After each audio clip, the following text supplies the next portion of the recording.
Afghanistan's former defense minister and CIA asset, Marshal Muhammad Qasim Fahim, stands a strong chance of becoming the next vice president of the country, despite evidence that he's been involved in drug trafficking. In his bid for re-election, President Hamid Karzai has surrounded himself with checkered figures who could bring him votes. Warlords suspected of war crimes, corruption, and trafficking in the country's lucrative poppy crop. But none is as influential as his running mate, Marshal Fahim. His powerful position worries U.S. officials who looked the other way during the Bush administration.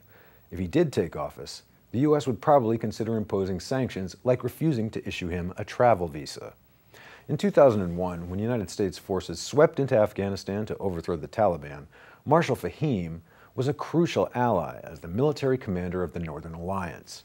He worked closely with the CIA and was rewarded with millions of dollars in cash, according to current and former United States officials. According to the New York Times, the CIA and other top officials in Washington knew Fahim and other Afghan Defense Ministry aides were heavily involved in trafficking narcotics.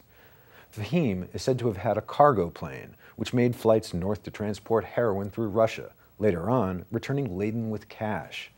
But Marshal Fahim is not the only Afghan official tainted by scandal. This summer, President Obama called for an investigation of warlord General Abdul Rashid Dostum, who was accused of involvement in the killings of thousands of Taliban prisoners of war early in the conflict. That demand fell on deaf ears. Karzai recently allowed Dostum to return from exile, reinstating him to his government position. The general, in turn, has endorsed Karzai and campaigned for him.